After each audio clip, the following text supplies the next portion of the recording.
Welcome to Decoded Dialogues, where tech talks and stories spark transformation. Today, we are discussing the future and evolution of Oracle EPM and AI in financial planning with two incredible guests, Kaci Coble and Chris Muley. I'm your host, Crystal Fernandez. In today's fast moving and unpredictable business world, leaders are under pressure to make smarter decisions and make them fast. That's where Oracle EPM comes in.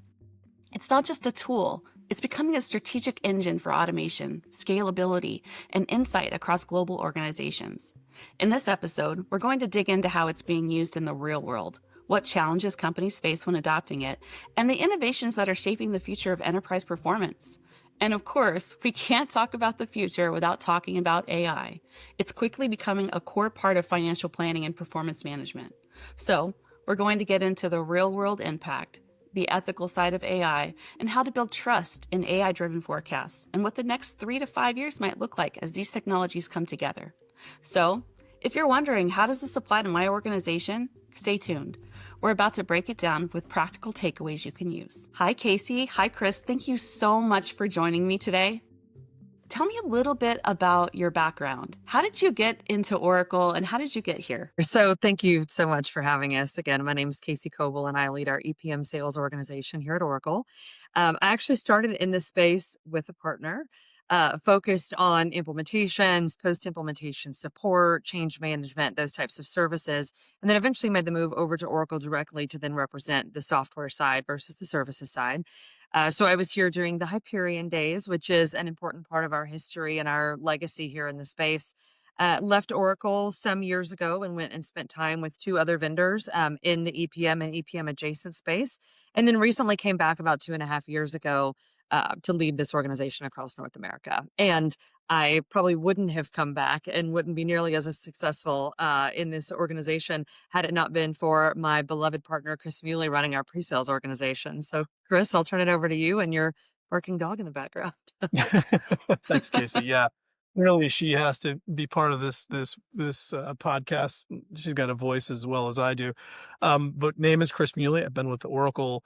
It'll be 29 years in January. The journey has been, I think, interesting. It's a great story to tell over a drink in terms of how I got in the door. But as I've been here for 29 years, I've traveled through a lot of different organizations in the business, working in our technology organization originally, moving into different areas of our applications business. I worked in our CX business, our supply chain team, but have always been really focused on the Office of Finance. That's where my background was in school and really what my passion is.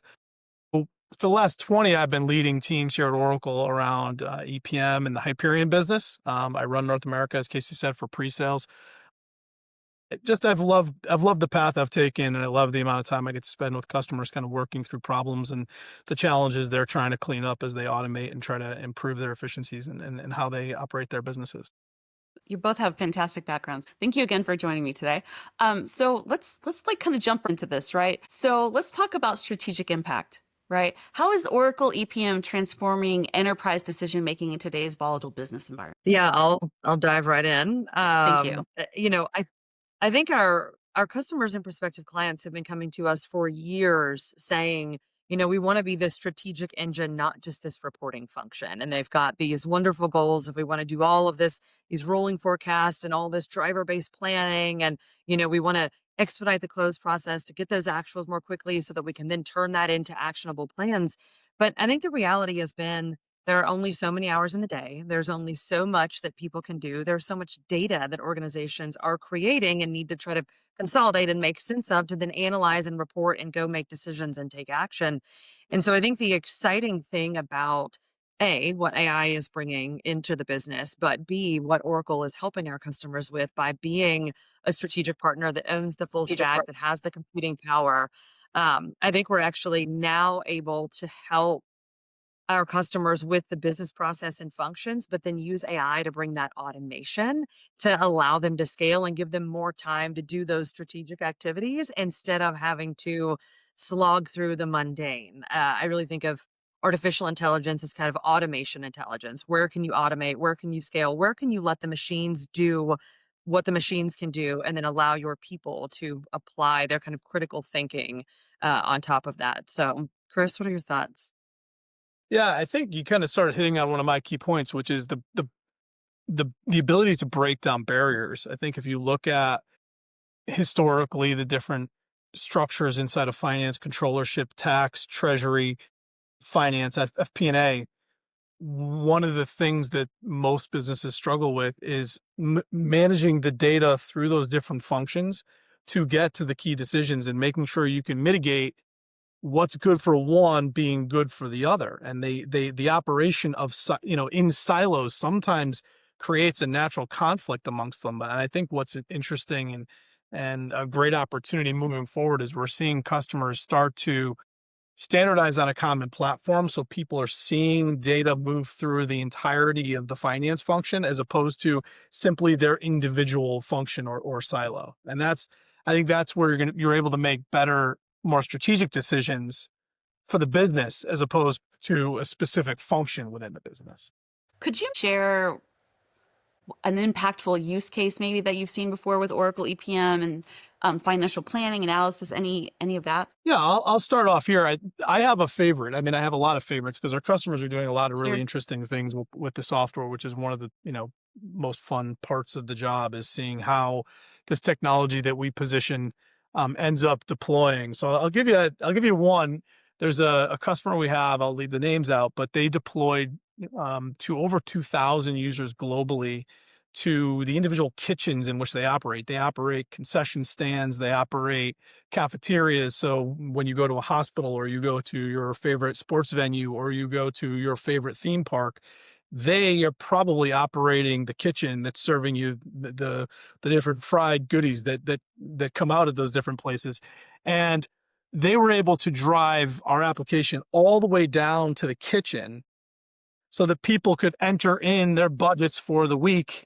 So they understood, are we profitable and are we operating effectively at a specific site anywhere in their entire theater? And I think that's incredibly powerful and speaks to why cloud first was really advantageous, because there was no installs left to do. It's just click a browser, enter a few numbers.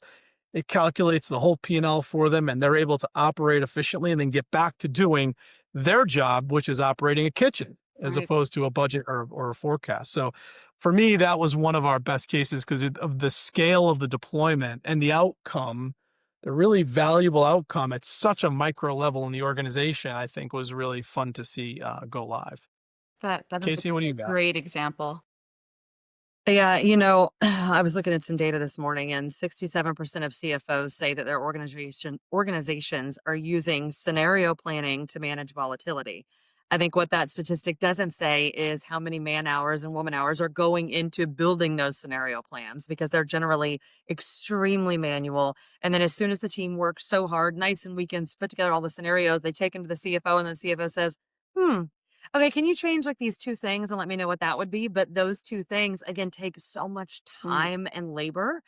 And, we know that customers that are using our predictive models can increase their forecast accuracy by some 30%. So again, it's taking, how do we automate? We're not taking the people out of the process, but how do we bring the right data together in a way that is really digestible, and then even have the application start to summarize and create some narratives and say, hey, we noticed these anomalies and we've detected these things, and maybe let me point you to the data where the supplemental and supporting detail might live, and then let them perform that analysis and take those plans forward. So the work is getting done today. I think customers can use Oracle's Cloud EPM application and AI to just expedite it and remove a lot of the manual effort out of these processes. And that's so impactful, right? In the day-to-day operations. That gives people so much time back to do their actual jobs, not just digging through the data. So let's talk adoption. What are the most prominent challenges that organizations are facing when looking to adopt Oracle EPM right now? Ooh,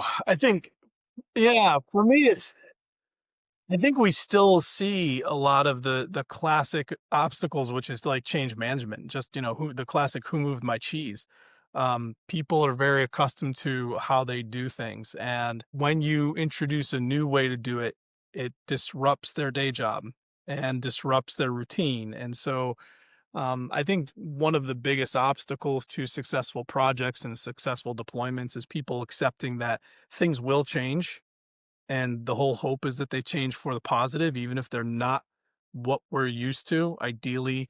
And ultimately, the plan is always to get more efficient and more effective than you were, but that does require some change. So I think, it's one of the most important aspects of a project, and generally one of the first things that I see slip in the project plan is taking the time to manage the human in the process, the people change, because the tech is kind of the easier part, in my opinion. It's really kind of making sure people feel comfortable that they know what was deployed and how it's going to help them, and then spending the times to learn it and to kind of retrain on what's going to be best for me moving forward as something new is in my toolbox. The training and adoption, those are Yeah, those are big. Yeah. indeed. And, it's tricky because executives want to make sure that these projects aren't too disruptive, right? You don't, because to Chris's point, any change, even if it's good change, there's still a disruption, there's a learning curve, there's a stabilization period. And so a lot of times what we see happen is in an effort to minimize disruption, folks just do sort of a lift and shift. Well, here's how we're doing it today. Let's just implement it that way and do it that way in the new tool. And then once we get in, then we'll enhance and we'll drive all these new features. And next thing you know, 3 years has gone by and they come around to their renewal and they're like, darn, we got really busy running our business and we never made those enhancements. And so we're trying to get people to understand that we can partner with you in a really unique way, especially with some of our implementation kind of success programs and things that we do along with our development organization to say, you don't have to lift and shift. You don't I also have to lift and transform, but let's at least like lift and enhance. Let's find Right. those quick wins, some of the low hanging fruit. And we always tell customers, don't feel like you need to build that roadmap yourself because there may be things that you think are really nice to have that would be so hard to achieve.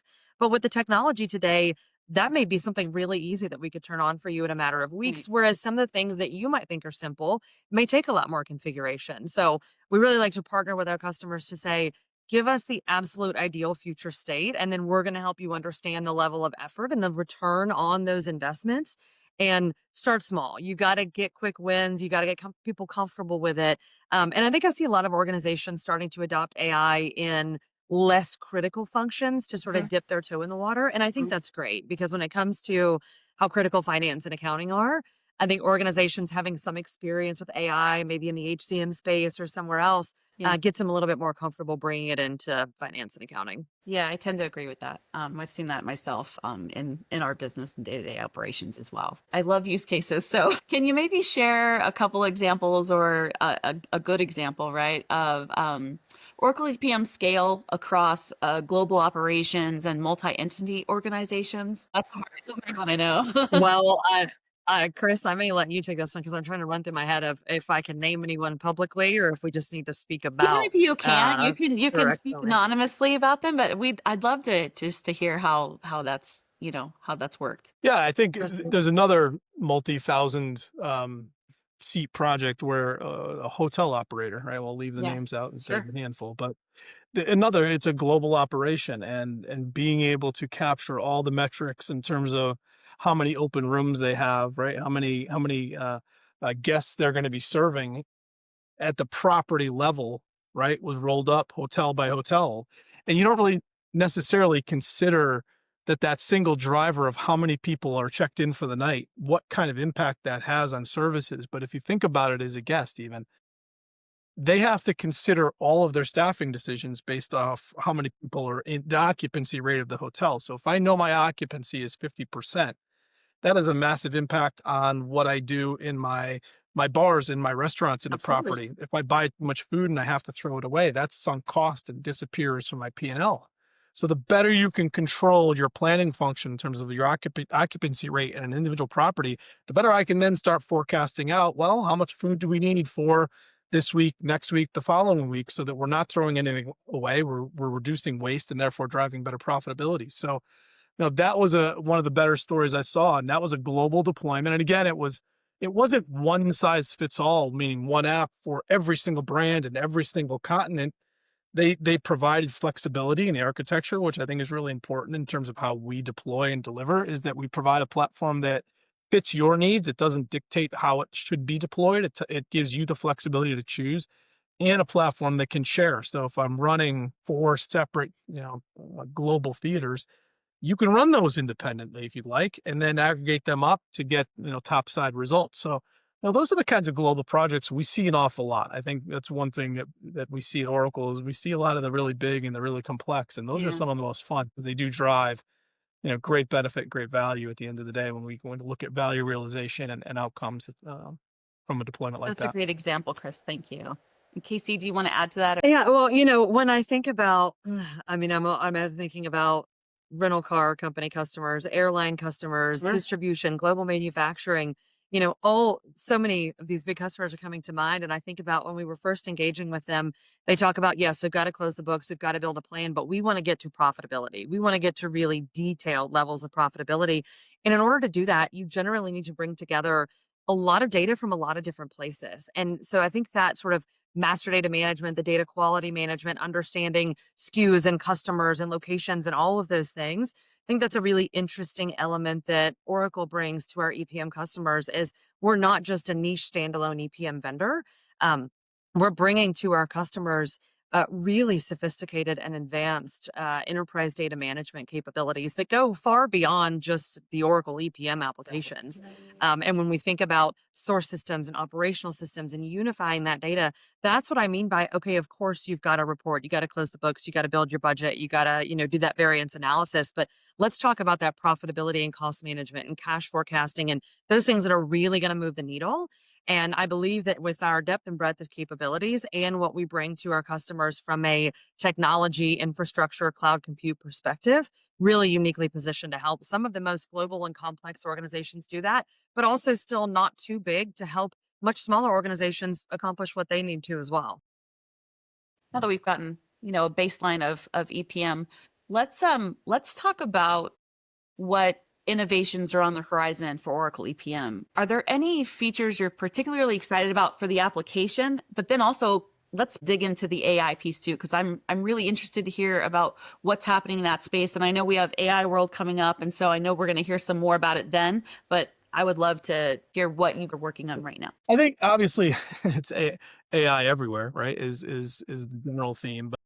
But personally, one of the things I'm really excited about is a lot of the agentic based chat insight insight exploration assistance, going back to kind of native language prompting of data and having it just give you visualizations. I think that's going to be really exciting because the worst thing is, we have to do is train people on how to use the software. I see a day where there's the training curve is going to disappear.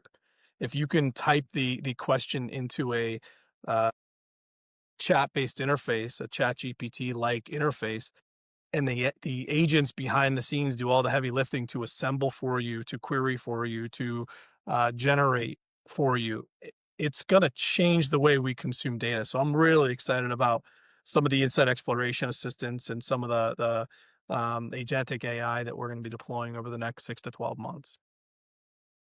Yeah, I agree. I think we're heading in a direction of making EPM really intuitive and intelligent, not just automated. So to Chris's point, I even think about in my personal life, yesterday I was going to throw some chicken breast on the smoker to make some chicken salad for lunch this week. And I wanted to Google how long should I smoke it and at what temperature is ideal, just to make sure that my recipe makes sense. And Google via Siri responds and says, "Oh, make sure you cook it to 165 internal temp." And I'm like, I'm already finding myself frustrated with Google responses, and I want the Chat GPT response that says, based on these 5 grill masters, they recommend these things and try this and do that.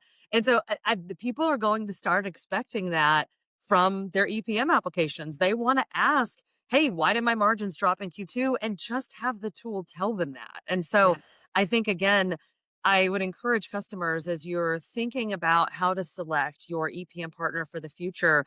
A lot of folks get caught in the, AI is a future state for us. I got to focus on the blocking and tackling of what are my requirements today.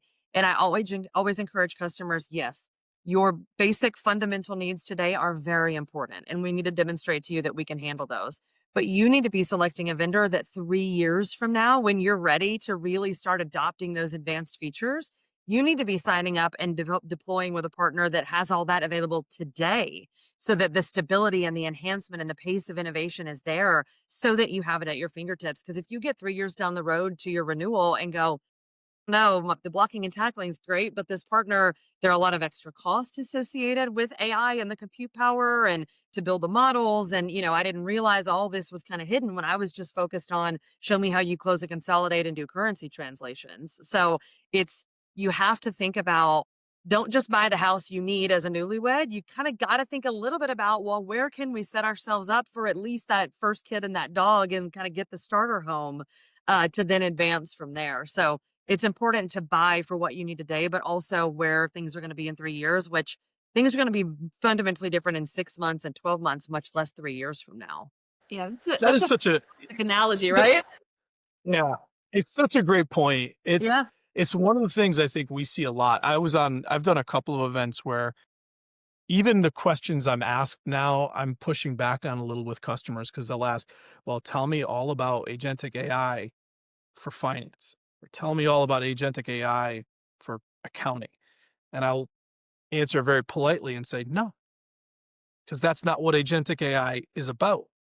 What we're going to see in the next probably 3 to 5 years, probably the next 1 to 3 years, if I'm Yeah. being honest, Yeah. is a complete blurring of the lines across these processes. We're going to see a shattering of the silos. It's not going to be HR and finance and supply chain.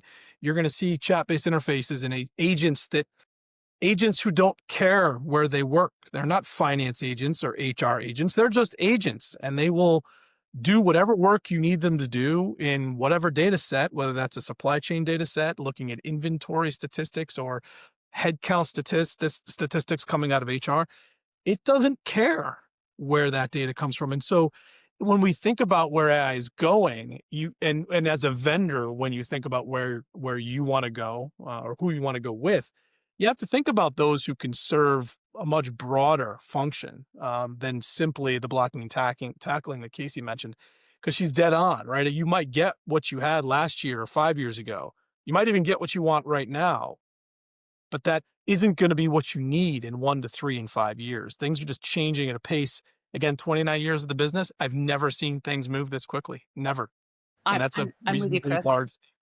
Things are changing at such a rapid pace that I think it's part of the reason why we're having this conversation today, right? Because people need to start planning for the future. And to your point, Kaci, you're not just buying the house for today, you're buying the house long term, right?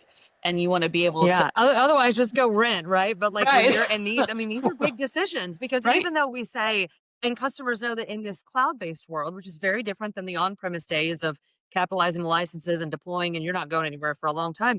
Here, it's like, yes, you have a renewal in 3 years, but do you really want to go through another implementation and changing vendors and then losing those 3 years of trends and history that you could be transacting in the tool now so that when you're ready, you've got all that history there? They are important decisions. And, the AI, it really needs to be explainable. And I hear a lot of niche vendors in the market say, oh, you don't need any data scientists, just subscribe to us and we'll do it all for you. But when you really start to peel back the layers of what they're providing, a lot of it is just predictive capabilities that have been around since before AI was the big hot Sure. topic. Um, it doesn't give that transparent reasoning and driving you, taking you right back to the source data. Because there's kind of the point of transaction and the point of enrichment and then the point of action and decision, and taking you through the life cycle of the data is no small task. And I think that where we're also uniquely positioned with Oracle Cloud EPM is that when you think about breaking, I mean, Chris opened with talking about AI helping break down some of the barriers across different departments and different functions. We're helping some very large global organizations with their strategic workforce planning. And that is just as much of an HCM HR activity as it is an EPM exercise. And 100%. we need to help those groups speak to one another. Same thing near and dear to my heart, sales and quota and territory planning, also helping some very, very large global organizations start to manage those components as well. And that's bringing in CRM data and HCM data and information from all these different places. And so where we're unique is that you may run those other functions within Oracle as well. And then even better, because these systems are siblings, but as Hyperion was and as Cloud EPM is today, we are still data source agnostic. So if you use every other competitor for every one of those other functions, we can still add the same value and the same connectivity for you and help you manage the data relationships across those different tools. So it really is just continuing to encourage customers, try to strike that balance of, yes, what do you need today? But help us anticipate what you're going to need in a couple of years. And Interesting. again, make sure you're investing with that vendor that is investing in that innovation roadmap, because that's going to set you apart, you customers, from your competition. Agreed. Let's talk about ethics and trust. There is a big topic out there right now. So, what are the ethical considerations when using AI in financial planning and performance management? Yeah, I would say that it is so critically important that customers understand when you are and I'll speak just specifically from the EPM lens, Sure. that you're looking at, where are the vendors that I'm considering? Where are they hosting the data? What vendors are they having to move this data out to, and in what data centers, and what are their processes? Because when one person's providing the application, another person's providing the compute power and the architecture and the databases and all that, to me, there's going to be some inherent cost and maybe some additional risk there. Sure. So I think that Oracle is very uniquely positioned in what we're doing, where when we're interacting with your data, it is completely segregated. It is your data. The data is not learning. Our LLMs aren't learning from other models and using your data to inform those things. We're really putting strong and clear boxes around your private data and information, what we can see, what we can't see, um, and being very secure, transparent about that process. So it is something, and we've even seen some customers get into that portion of the evaluation where they're really trying to understand AI and the ethics and security, and they delay their entire project because they're like, we need to take a step back with our own legal compliance IT teams and make sure that we're comfortable. So it's certainly something that I think folks need to do their due diligence on. But given the scope and scale of the organizations, both federal, commercial, et cetera, that have trusted their data with Oracle, I think we've certainly got a strong track record for being very ethical and compliant when it comes to that. But Chris, any thoughts on the ethics and compliance of this new world we're living in with AI? Yeah, I think it's in. I probably have I probably looked at this question or look at this question a little differently. I was thinking from a there's an employee trust question to be asked and or answered around AI, and that's kind of where I think about this is as we talk about AI, there's a very healthy skepticism slash concern. Like I have executives who are like, I love this and I want it tomorrow. And there are a lot of people who do the job that some of this technology does, and they are incredibly nervous about what that means for their careers. Absolutely. And so trust in AI is an interesting conversation. I think, there's no question AI is going to disrupt roles. No question at all. But I have a great customer story if we have time that I'll share, Yeah, because absolutely. I think this is one of my favorite early stories about the usage of predictive and automation and its ability to free up resource. So we have a customer who has spoken publicly, and they started using our predictive algorithms and our auto predict capabilities. So yeah, AI was doing the forecasting that prior people did. And they found that for 4 of their 5 divisions, the predictive out of the box was far more accurate than the human. And for the 5th division, it wasn't at all. Okay. And so you had this really interesting case of, well, okay, 80% of the use cases, the technology can just do it for us. And the answer to that is, so let it. And then take the people who were doing the stuff the tech does easily and let them work on the fun, hard stuff that the tech is struggling with. And so it doesn't have to be, will it replace me? It can and should be, what easy or mundane stuff that I don't want to do can it do for me, so that I can go lean into the really difficult problems and questions that shape our business. And that's what they did. They started restaffing people and saying, I don't need you here. The tech can do this for us at a lower cost and a faster pace, but I do need you to go spend time here because we're struggling to figure out the problems that are providing this variability in this other business unit. And I think, so from a trust perspective, that's, there's a little bit of the business trust and the tech trust that is starting to pop up as AI becomes more pervasive and used. Like we're starting to see that it does in fact do the things we hope it would do. And that's scary, but it also opens up different and new opportunities that I think are exciting for a lot of people. So it's Well, I more think from the human element of like, how do we work with it and how do we interact with it? I think most people have experienced if you ask ChatGPT a question, the quality of your question is going to drive the quality of the answer. And then the quality of your follow on questions and the no, look at it this way. Or are you, I mean, there have been times where I get an answer and I'm like, are you sure about that? And then it's like, oh, let me go look. And it's like, oh, no, you're right. Okay. Actually, there is data to support this other thing. So we cannot take it as this all knowing, all perfect being. The quality of the questions, the quality of the follow on questions, those are the things that keep humans valuable. Because again, I think we need to think of AI as much more automation than really replacing us in the critical thought. I appreciated this stat by Gartner that I saw the other day that said 70% of finance tasks will be AI assisted by 2028. Not AI replaced, not AI has taken over and you don't have a job. And let's also be frank, the mundane manual work, people don't actually enjoy doing that. right. That's the stuff that leads to frustration and burnout and then errors because people are tired and frustrated from doing so many things manually. I mean, I think about even practically, simply, we use AI in our meetings, and Chris and I hold internal meetings with our teams all the time. And one of our historical problems was coming out of it and making sure, did we all capture the right action items with the right follow-ups and the who owns what? And now to just have all of us able to just critically think and then have AI tell us afterward, hey, here's what you all talked about. Here's who needs to do what and by when. And like, it's that sort of automation that frees us up to do what the machines can't do, which is apply logic and critical thought and even some emotion to the situation and make good decisions. So I love that the language is now AI assisted and not kind of AI replaced, because I don't think that's really where we're going. Yeah, and to both of your points, I think that like you were saying, I don't know that it's going to replace people. I think it's going to elevate people. It's going to put them in a position to really be more creative and to shine in a different way. They're not going to be bogged down or inhibited by the mundane. So that's really exciting to see that that's what's happening in the space right now. Mhm. How do you see the convergence of AI and EPM evolving over, I don't know, next year, 6 months, 3 to 5 years? Yeah, I mean, I think it's really exciting. I think that people are going to be talking to their EPM applications in plain English, which is going to be very exciting. I can see forecast self-adjusting as new data arrives instead of having to wait on when do I have time to go notice the data and input it and then reforecast and make sense of all of it.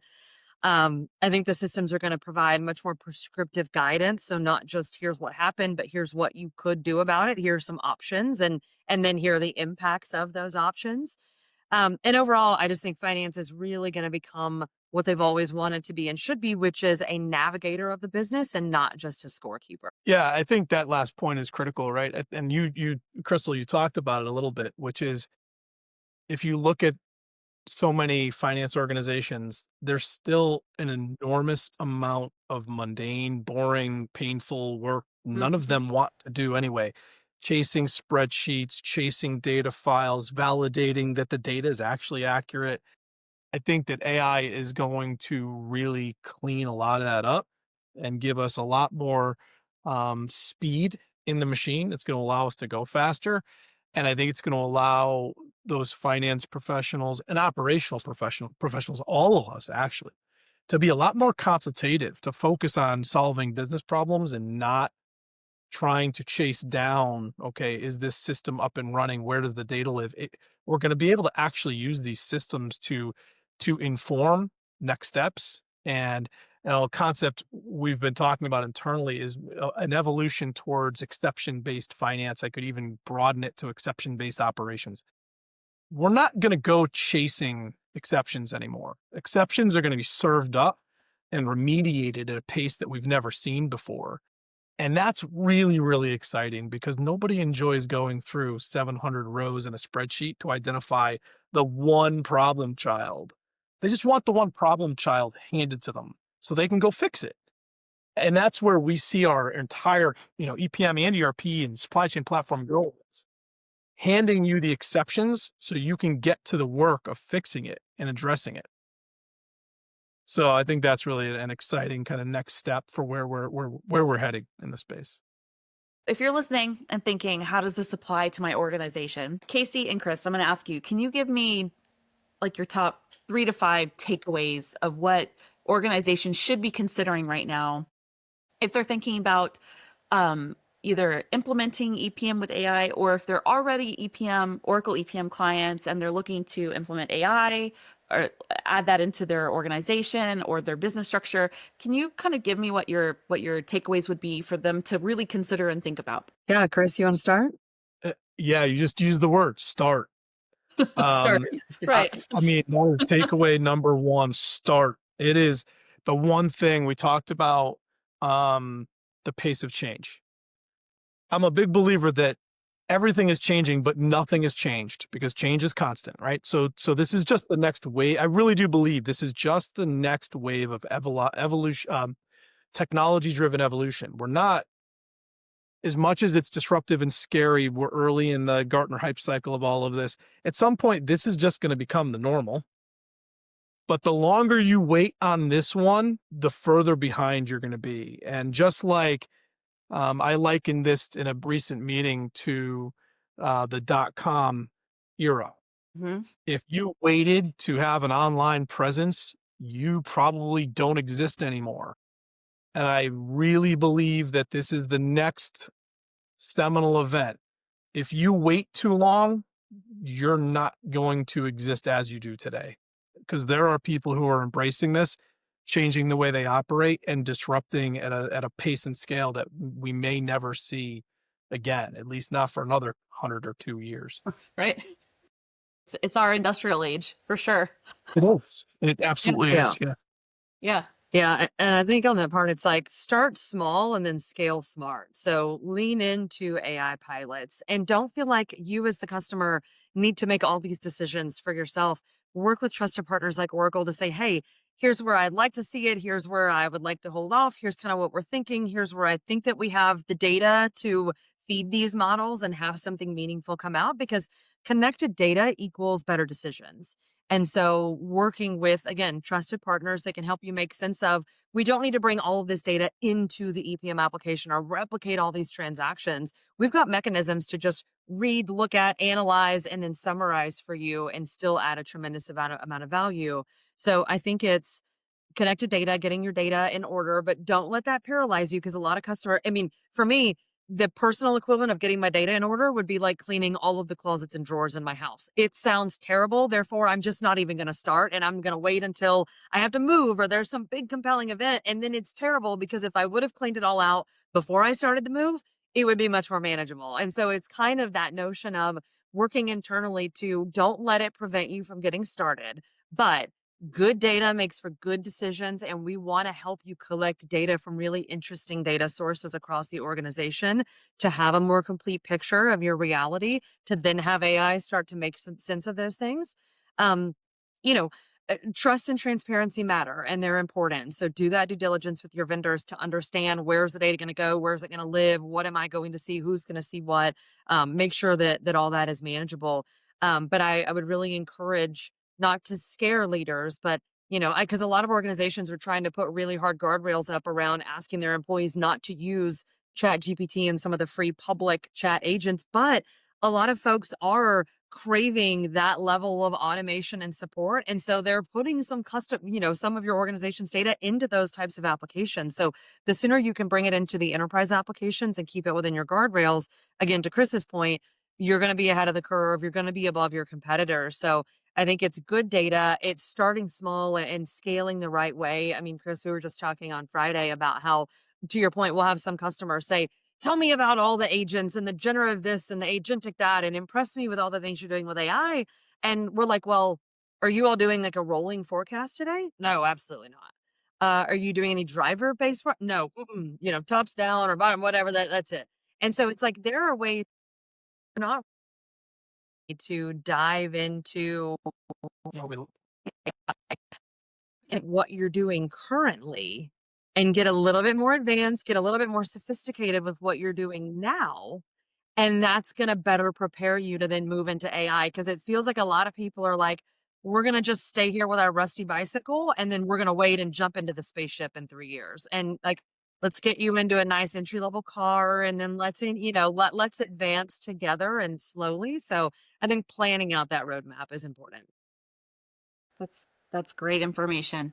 So just looking ahead, what's a final thought for leaders who are preparing for the next wave of this digital transformation? Yeah, I mean, to Chris's earlier point, I think that this digital transformation we're seeing in finance is not about replacing people, it's giving them better tools to see around the corners. And when you do that, you're going to get a greater investment for what is probably your largest cost, which are your people. And overall, I mean, companies win when they make better, faster decisions with confidence. And when finance is kind of the head of strategy and not just reporting on, oops, we made this decision operationally and here's the outcome of it. So I think it is embracing how do we do more with what we have? How do we make sure that we're utilizing our human capital and our capital from a predictive cash perspective, all of that? How do you make sure that all of your resources are working as efficiently and effectively for your organization as possible? And you're going to do that through transparency and visibility and automation, which is exactly what Oracle is bringing our customers across the board, especially in EPM, and something that we're really enjoying partnering with our customers on today. That's great. And Chris, final Yeah. thoughts? Yeah, I got a couple here. I think first, ensure your AI efforts, whatever they are, ensure they're actually aligned to a business outcome. What are you trying to solve for? If you're running restaurants or hotels, or you build parts for cars or heavy equipment, that's what you do for a living. How is the technology helping you do that more efficiently, more effectively? How are you selling more, spending less?